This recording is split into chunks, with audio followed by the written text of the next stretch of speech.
Bueno, en este tema lo que vamos a ver son básicamente 4 apartados. En el primer apartado vamos a hablar de los textos que tienen que ver con el mercado laboral. Vamos a ver cómo se hace un buen currículum, vamos a ver cómo se hace una buena carta de presentación o un buen correo electrónico y también os voy a dar 4 pautas para afrontar una entrevista de trabajo si es que alguna vez tenéis que ir a una entrevista de trabajo. Pensad que siempre la carta de presentación o el correo electrónico y el currículum son el paso previo para que después os convoquen a una entrevista de trabajo.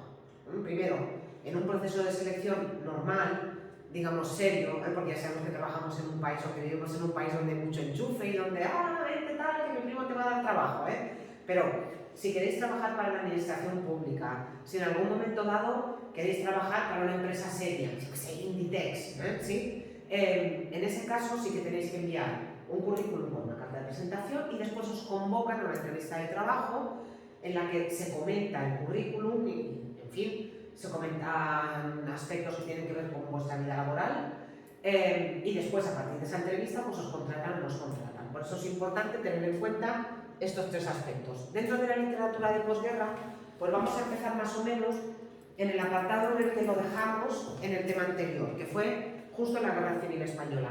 Vamos a ver qué pasa después de la Guerra Civil Española y vamos a llegar prácticamente hasta nuestros días en la literatura. En cualquier caso, aunque yo hable aquí de literatura de posguerra, tenéis que pensar que es un largo periodo de tiempo en el que también pasan muchas cosas. Incluso dentro de los 40 años de franquismo, porque Franco da el golpe de Estado en el 36 y no se muere hasta el 75, incluso en esos 40 años, la literatura de los años 40 no va a tener mucho que ver, por ejemplo, con la literatura de finales de los 60 o de principios de los 70. Es verdad que va a continuar habiendo censura, que los escritores van a tener muchos problemas, que hay temas que no se pueden tratar, pero sí que va a haber una cierta libertad a final de los 60, principios de los 70, que no va a existir en los años 40. Entonces vamos a ver cómo evoluciona la literatura durante el franquismo, vamos a ver también qué pasa cuando viene la democracia, y ya os digo, vamos a intentar llegar más o menos hasta nuestros días. ¿Cómo vamos a hacer el estudio de la literatura? Por géneros. Vamos a ver primero cómo evoluciona la poesía, después vamos a ver cómo evoluciona la novela y después vamos a ver cómo evoluciona el teatro, y es aquí donde vosotras tenéis que situar Las bicicletas son para el verano, porque Las bicicletas son para el verano es una obra que está situada, o cuando empieza la obra nos encontramos en el verano del 36, justo antes de que estalle la Guerra Civil Española, pero esta obra no fue escrita en aquella época ni estrenada en aquella época, sino que esa obra fue estrenada en el año 1982 y fue escrita por su autor, por Fernando Fernán Gómez, a finales de los 70, principios de los 80, cuando ya teníamos democracia. Eso es muy importante que lo tengáis en cuenta porque no es una obra situada en un periodo que podemos decir que es una obra de teatro escrita en el franquismo, de ninguna manera. Es una obra que está escrita en los años de la transición y es la visión retrospectiva del autor, de Fernando Fernán Gómez, que tenía la edad del niño protagonista de Luisito cuando estalló la Guerra Civil en España, y entonces él ya adulto, ya sexagenario, ya es un hombre que tiene 60 años, decide escribir esta obra de teatro en la que hay algunos elementos autobiográficos, porque él es un niño que vivió parte de la Guerra Civil en Madrid como el protagonista de la obra de teatro, que es Luisito. Pero repito, no está escrita en la Guerra Civil, sino que está escrita mucho después, y lo que hace es que, en una mirada retrospectiva, nos sitúa en la Guerra Civil Española. De hecho, el tema de la Guerra Civil va a ser un tema fundamental en la literatura española después de la muerte de Franco, porque durante el franquismo la Guerra Civil no se podía tratar. Mejor dicho, solamente se podía tratar si era para alabar al régimen franquista, para decir que la Guerra Civil fue una cruzada y que ganaron los buenos, pero si no, no se podía tratar de ninguna forma. Hubo que esperar a la muerte de Franco y a la llegada de la democracia para que algunas cosas se pudieran decir. Eso es lo que vamos a ver en los apartados de literatura. De sintaxis, ¿qué es lo que nos queda? Bueno, pues nos queda la oración subordinada. Vimos en el tema anterior la oración coordinada y justapuesta, que vimos que tenían el mismo nivel, estaban al mismo nivel, Y ahora lo que vamos a ver es la oración subordinada. Y la oración subordinada vamos a ver cómo nos vamos a encontrar siempre con una parte de la oración compuesta que depende de la otra, que no puede existir si no existe la otra, no tiene ningún tipo de independencia ni la podría tener. En el caso de la subordinada vamos a hablar de subordinadas adjetivas, subordinadas adverbiales y subordinadas sustantivas, ¿sí? No son fáciles, no os voy a engañar, no son fáciles, pero os voy a dar trucos para reconocerlas y también tenéis que pensar que no las tenéis que redactar, no las tenéis que analizar, simplemente las tenéis que identificar. Entonces, yo sé que podéis y lo vais a hacer bien, estoy segura. Finalmente, en el último apartado de ortografía, ¿de qué vamos a hablar? Vamos a hablar de los 4 usos de los porqués. ¿Cuándo ponemos porqué junto, separado, con tilde y sin tilde? Que, en fin, es una de las faltas de ortografía que yo me encuentro más habitualmente, no en vuestros escritos, sino en periódicos, en revistas, en libros, y yo no lo entiendo porque hay unas reglas muy claras que si se aplican no tendrían que tener ningún tipo de, no tendrían que provocar ningún tipo de problemas, pero los provocan. Entonces, vamos a ver cuándo ponemos por qué, etc. Y como siempre vais a tener un modelo de examen. Naturalmente vais a tener unas actividades evaluables y unas actividades de refuerzo, como en el tema anterior, como en el primer tema, y todas las actividades se cerrarán el día del examen. Igual que me parece que es el 27 de enero, igual que en los temas anteriores, si las actividades las entregáis antes de la fecha prevista, es decir, si adelantáis sobre todo el modelo de examen un par de días, a mí me da tiempo de corregirlo, de corregiroslo bien, vosotras podéis tomar nota de lo que habéis hecho bien y de lo que habéis hecho mal para luego hacer mejor el examen en clase. Si no, tendréis hasta el 27 de enero para hacer las actividades del tema. ¿De acuerdo? Venga, pues empezamos ya con el primer tema, que es el tema del currículum, y vamos a ver lo que es un currículum. Mirad, en primer lugar, cuando hablamos de un currículum vitae, estamos hablando de un documento que sirve de presentación para una persona, de presentación para el mundo laboral. Para el mundo laboral. Por tanto, en el currículum lo que vamos a incluir son informaciones que tienen que ver con nuestra vida profesional o con los estudios que tengamos para después ejercer un trabajo. Claro, si nunca habéis trabajado, el currículum es muy cortito y es un currículum en el que solamente hay formación académica. Si habéis trabajado, el currículum puede ser muy largo. Luego veremos también qué conviene poner y qué no conviene poner en el currículum. Como os he dicho también antes, el currículum es el paso previo al proceso de selección, que normalmente es una entrevista. Ahora también yo sé de empresas, sobre todo empresas grandes, que aparte de una entrevista también hacen actividades en grupo. Presentas el currículum, te llaman, te convocan en grupos, te hacen hacer unas actividades y luego los que mejor salen parados de esas actividades luego van a la entrevista, cada vez más complicado, sobre todo para trabajo de cierto nivel y para algunas empresas. Pero el currículum es... Sí, test psicotécnicos, sí, cada vez el proceso es como un poco más complicado. Pero sí que es verdad que el paso previo, el paso más importante es el currículum. Luego hablaremos en la carta de motivación de cómo escribimos una carta de motivación para trabajar en un sitio en el que no sabemos si hay vacantes. Porque cuando yo hago mi currículum, yo puedo hacerlo teniendo en cuenta 2 situaciones. Una situación, he visto un anuncio que en el colegio, yo qué sé, en el colegio Son Vasca piden una monitora de comedor.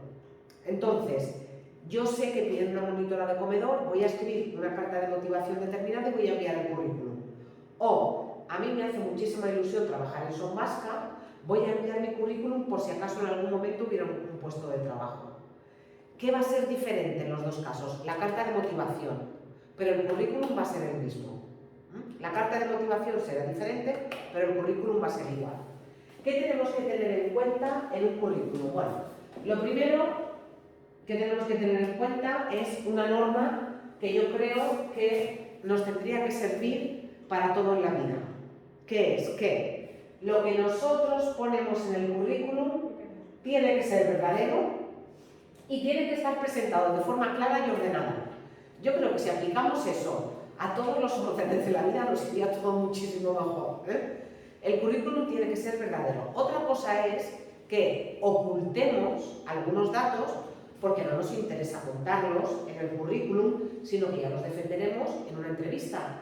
Imaginaos, por ejemplo, que yo trabajé durante 5 años, después durante 2 años no trabajé porque estuve en el paro o porque tuve niños o porque estuve enferma y después volví a trabajar.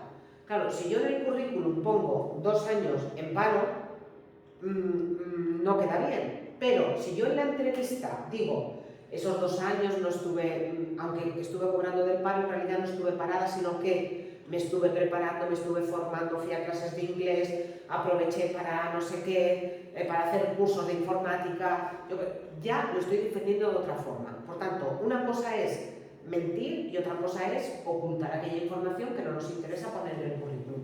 Son 2 cosas diferentes, ¿eh? Bueno, ¿cuáles son los principios básicos que tiene que tener un buen currículum? Un buen currículum tiene que ser breve. Breve. Si podemos decirlo en una cara de un folio, mejor que si lo decimos en 2. Y en cualquier caso, nunca en más de 2 caras de un folio. Un currículum no tiene que estar grapado. Un currículum tiene que ser una cara o 2 caras. Yo os voy a enseñar después unos modelos, que son los modelos del Europass, que a mí me gusta mucho, que fijaos. ¿Lo habéis hecho alguna vez un Europass? Yo sí lo he hecho. Sí, pues perfecto. En una página nos da toda la información. O en una página y un poquito más nos da toda la información. Incluso personas que tienen un currículum muy amplio y que podrían tener... Que si tienes un currículum muy amplio, hay veces que, bueno, en este quizás, pero no puedes... Lo que tienes que hacer es seleccionar. Lo que tienes que hacer es seleccionar. Si yo quiero pedir trabajo en una escuela y he trabajado en tiendas de ropa y en escuelas, lo de las tiendas de ropa lo voy a quitar. Excepto que tenga un currículum muy breve, que tenga muy poca experiencia laboral y entonces sí que lo voy a poner. Pero si no, no lo voy a poner. Bueno, si sea un trabajo que no sabes de qué va a ir la cosa. Efectivamente. Entonces hay que seleccionar. Pero el currículum no tendría que tener nunca más de 2 caras de un folio. Nunca, ¿eh? Después, evidentemente, en el currículum ni se presenta uno, ni se despide, ni nada. Es un documento completamente objetivo y es un documento en el que, lo que se cuenta de una forma completamente aséptica, porque después ya nos extenderemos, si acaso, en la carta de motivación. El currículum tiene que ser claro, tiene que utilizar frases cortas. Aquí sí que podéis hacer listas de la compra, ¿eh? En el currículum sí podéis hacer listas de la compra. ¿Por qué? Porque os tenéis que concentrar en los elementos esenciales. No tenéis que poner, he estudiado en el CEPAS a Pobla, donde he obtenido el título en graduado en educación secundaria. No. Graduado en educación secundaria, entre paréntesis, CEPAS a Pobla y los años en los que lo habéis, o el año en el que lo habéis obtenido. Es así, aquí no hay que redactar, aquí hay que ir a lo esencial y si lo esencial es hacer puntitos y hacer listas de la compra, en este caso está muy bien, ¿eh? Después, lo que acabamos de decir ahora, si sabemos cuál es el puesto al que optamos y si tenemos mucha experiencia, lo que tenemos que hacer es seleccionar de lo que nosotros tengamos aquello que más adecuado sea para el puesto de trabajo al que estamos optando. Eso en el caso de que tengamos de verdad mucha experiencia. Algo también fundamental es la presentación del currículum. Y dentro de la presentación, el currículum tiene que estar ordenado, tiene que presentar las capacidades y las competencias que por una parte resalten vuestro valor como trabajadores, vuestro valor como candidatos a ese puesto de trabajo, pero por otra parte que esté expresado de una forma clara y de una forma lógica, que se entienda muy bien. Y el currículum tiene que estar muy bien presentado en papel blanco, evidentemente. Si lo enviáis por correo electrónico, pues da igual, porque si lo enviáis como adjunto da igual, pero si es impreso en un papel de buena calidad. Y hay algo fundamental, la ortografía. La ortografía. Hay muchas empresas en las que si tú envías un currículum y ya no falta la ortografía, automáticamente te quitan de la candidatura. Automáticamente. Por tanto, hay que revisarlo y si no estáis seguras, dárselo a alguien para que lo mire y para que compruebe que efectivamente está bien escrito, que está bien puntuado, que los acentos están bien puestos, que no hay ninguna falta de ortografía, etc. Es fundamental, ¿eh? Una vez lo tengáis, y se lo dais a alguien para que lo revise y ya está. ¿Qué partes tiene que tener un currículum? Básicamente, un currículum tiene que tener 4 partes. Un currículum tiene que tener 4 apartados.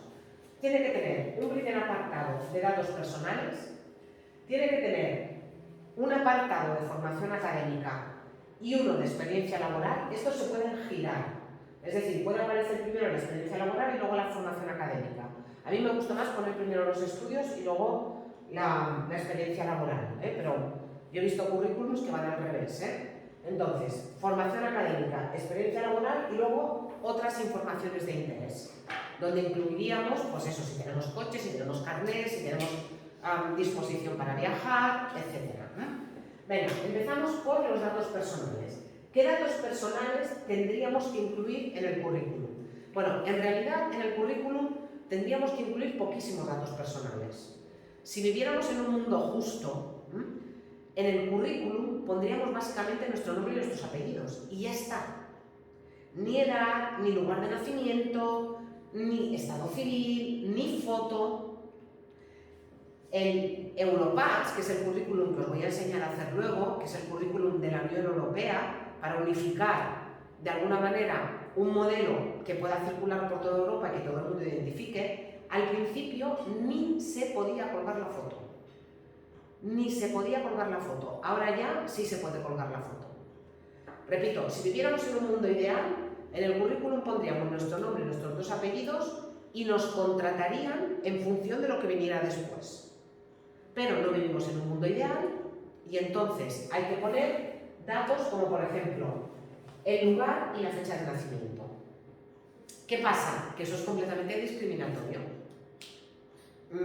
¿Por qué? Bueno, pues porque ya lo sabemos todos. Pero no es lo mismo que yo presente mi currículum si he nacido en Colombia que presente mi currículum si he nacido aquí. Es muy triste, pero es así. Sigue habiendo empresas que discriminan por el lugar donde has nacido. Ahí vamos. Y luego, sigue habiendo empresas que discriminan, ¿por qué? Discriminan por la edad. Hay un hecho que se llama edadismo, que es discriminación por la edad. Claro, tú dices, bueno, venga, no pongo la fecha de nacimiento, pero es igual porque cuando vean cuándo has obtenido los títulos, cuando vean cuándo has estudiado EGB, van a saber más o menos, si tú pones EGB ya van a saber que eres de una cierta edad. En fin, se puede saber de otras maneras, pero eso es una discriminación terrible, terrible. También hay discriminaciones clarísimas por sexo. Si eres mujer, es muy curioso, si eres mujer joven, no te contratan porque te puedes casar y tener hijos y vas a dejar el trabajo, o cuando el niño se ponga malo te vas a ir tú al médico, que eso es una suposición muy arriesgada, pero bueno, es una suposición que se supone que hacen algunos de los empresarios, o si eres una mujer mayor, ya no te quieren por edad. Entonces, cuando eres joven no te quieren porque estás en edad fértil y cuando eres mayor no te quieren porque eres vieja. Hola, hola. Después, también, otra cosa muy importante, estado civil. ¿Hay que poner el estado civil en el currículum? No, no hay que ponerlo, porque además yo puedo estar soltera y tener 5 hijos y tener una vida a nivel familiar complicadísima y a lo mejor no faltar ni un día al trabajo y a lo mejor resulta que estoy casada y no tengo hijos y resulta que falto a trabajar de cada 5 días 3. No hay que poner el estado civil. Luego ya en la entrevista, en teoría no te lo pueden preguntar, en teoría no te lo pueden preguntar, pero te lo preguntan, Luego ya en la entrevista ya hablaremos del estado civil, sí o no. Es muy curioso. Mirad, a los hombres en el currículum les favorece que pongan que están casados. Como vivimos en una sociedad tan patriarcal y tan machista, las personas que hacen selección de personal piensan que si un hombre está casado, él es la fuente principal y es la fuente principal de ingresos en la familia. Por tanto, como es el cabeza de familia, va a ser más serio, va a ser más formal y pagar la hipoteca va a depender de su trabajo. Por tanto, va a aguantar más en un trabajo que un hombre soltero sin compromiso. Esto es así, Entonces, que el hombre ponga que está casado le favorece, que la mujer ponga que está casada le va a encontrar. No lo pongáis. ¿Hay que poner el DNI? No, no hay que poner el DNI. El DNI solamente hay que ponerlo si vais a optar a un puesto de trabajo, por ejemplo en el ayuntamiento, si vais a optar a un puesto de trabajo en un sitio que sea oficial, ahí sí que tenéis que poner el DNI porque os buscan todos los datos, en fin, para comprobar que está todo bien y que soy quien decís ser. Que puedes trabajar. Efectivamente, que puedes trabajar básicamente para la administración pública, hay que poner el DNI, pero si no, y además tener cuidado, porque muchas veces hay gente que envía currículums así, venga, todas las empresas, todos los supermercados, y vete tú a saber dónde acaba el currículum y vete tú a saber qué hace quién con tu número de DNI. No tendríamos que ponerlo, ¿eh? Vale, después, ¿qué tendríamos que poner? Bueno, pues un domicilio, un teléfono, importantísimo, para que contacten con nosotros, un teléfono móvil, que es donde estemos localizables, y atención, un correo electrónico, por favor, formal y fácil. ¿Qué quiero decir con fácil? No empecéis, un correo electrónico que sea SAJN _, o guión alto, 1982 _XX. No, un correo electrónico, a ser posible que sea vuestro nombre y vuestros dos apellidos, o vuestro nombre y vuestro primer apellido, y si no, vuestro nombre, vuestro apellido y un número, pero todo junto, sin guiones, sin puntos. Cuanto más sencillo sea el correo electrónico, mejor. Eso por una parte. Y por otra parte, un correo electrónico que sea formal. Lo mismo, yo he visto a personas muy cercanas a mí hacer selección de personal y eliminar a la gente por el correo electrónico. Chicosexy _69. No te quiero en mi empresa. ¿Vale? O, pues eso, yo qué sé, Forza Barça 73. No sé yo, ¿sabes? Si quiero en mi empresa una persona que empiece con Forza Barça. Y a lo mejor yo soy del Madrid, que no soy del Madrid, pero imagina que fuera del Madrid, pues le hemos liado. Sí. Entonces, un correo electrónico que sea fácil y que sea formal. Todo eso a nosotros nos puede parecer una tontería, pero de verdad las empresas de recursos humanos lo buscan y lo miran. Igual que hay algo que me parece que aquí lo he dicho, pero hay algo que es muy importante, y es que si vais a optar un puesto de trabajo en algunas empresas, pongáis privadas vuestras redes sociales. Porque si no interesáis a la empresa, en cuanto salgáis por la puerta, la persona que os haga la entrevista o que haya hecho la entrevista ya está.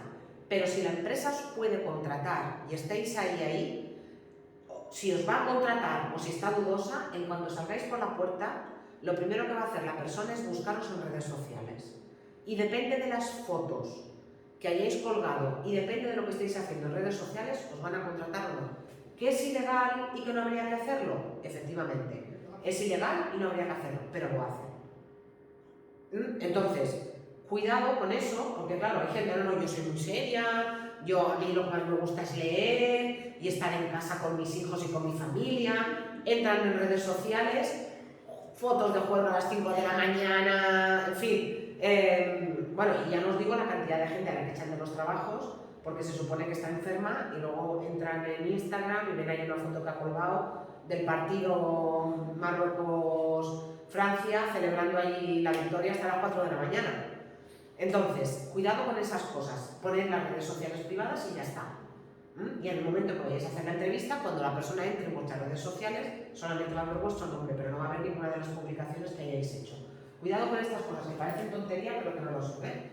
Por tanto, ya os digo, ¿qué es lo que tendríais que poner? Lo mínimo, básicamente, nombre, apellidos, un teléfono, un correo electrónico y poco más. Es verdad que si no ponéis la fecha de nacimiento, pues parece que estáis ocultando algo, igual que si no ponéis la foto. Nos queda lo de la foto. ¿Qué pasa con la foto? Si se pone foto, mal, porque ya nos están discriminando por el físico. Pero si no se pone foto, peor, porque piensan, uy, ¿y esta persona por qué no ha puesto foto?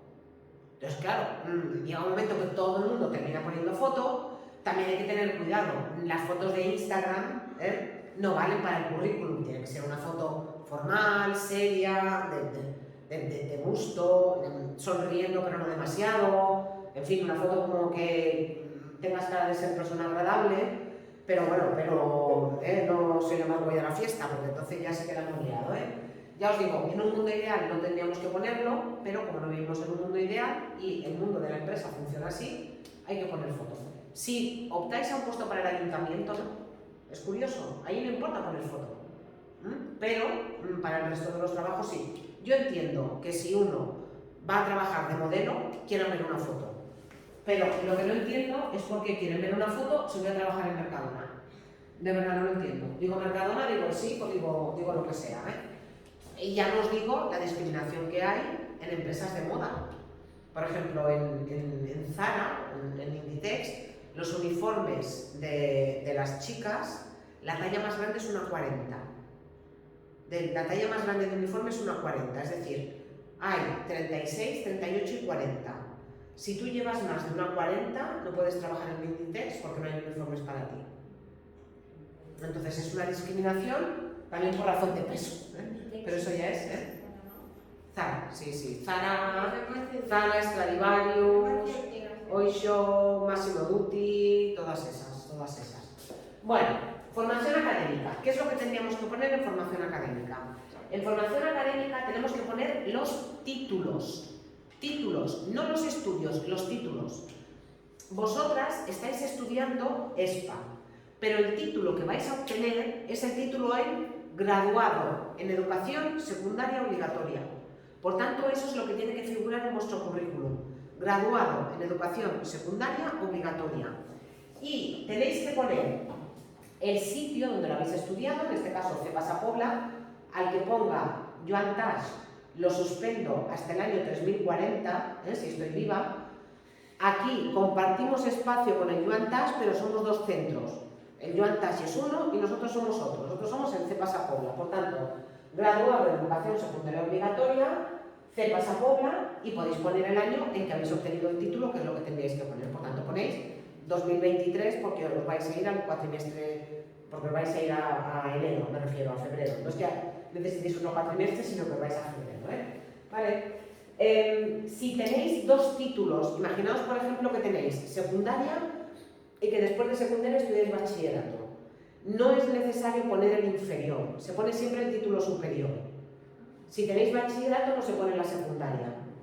Si tenéis un grado universitario no se pone bachillerato. Siempre se pone el título mayor, excepto que los dos títulos no sean excluyentes. Me refiero, tú puedes llegar, por ejemplo, a un ciclo formativo de grado superior, puedes llegar a través de un grado medio o a través de un bachillerato. Entonces, en ese caso, yo sí que pondría, por ejemplo, bachillerato más ciclo formativo de grado superior o ciclo de grado medio más ciclo de grado superior, porque incluso podrían ser de dos familias diferentes. Entonces, en ese caso sí que lo pondría. Y algo muy importante, tanto para la formación académica como para la experiencia laboral, se pone siempre desde lo más moderno hasta lo más antiguo.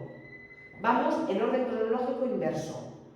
Imaginaos, por ejemplo, que yo he estudiado secundaria, entre el 2018 y el 2023, ¿vale?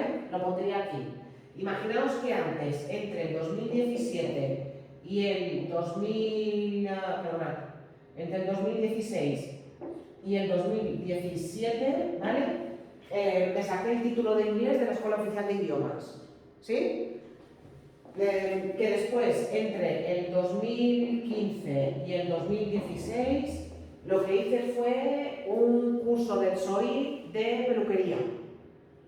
Los pondría siempre así. No vamos en orden cronológico normal. No es como cuando explicamos la vida de un escritor, que empezamos cuando nació, tal. Aquí siempre es al revés. ¿Por qué? Porque lo que más le va a interesar a la persona que os haga la entrevista es lo último que hayáis estudiado o lo último que hayáis hecho. No solamente porque es lo que más le va a interesar, sino que también es aquello que tenéis más fresco y es aquello en lo que estáis más actualizados también. No es lo mismo, mirad, yo tengo cursos de informática pues de cuando empecé a trabajar en el año 90. Claro, los cursos de informática que yo hice en el año 90 no tienen nada que ver con los cursos de ahora. Si ahora tuviera que enviar mi currículum, evidentemente esos cursos de informática que hice en el año 90 no los pondría. Bueno, pues nos quedamos aquí. Perdonad, dejadme que termine una cosa. Simplemente, si tenéis cursos de especialización o de perfeccionamiento, imaginaos que habéis estudiado un grado de peluquería, pero luego habéis hecho un curso de recogidos, ¿vale? Esos los tenéis que poner también Y siempre tenéis que poner dónde habéis hecho ese curso y también de cuántas horas eran. Porque no es lo mismo que hayáis hecho un curso de recogido de 3 horas que hayáis hecho un curso de recogidos en Yongueras de 150 horas. Por tanto, eso hay que ponerlo. Pero también siguiendo este esquema, como os he dicho, lo más moderno arriba y después, a continuación, lo más antiguo. Repito, el título que habéis obtenido, dónde lo habéis hecho, el año, en el caso de títulos oficiales, en el caso de cursos, el nombre del curso, dónde se ha hecho el curso, si es online también se pone online, pero se pone quién lo impartía, y después también el número de horas. ¿Vale?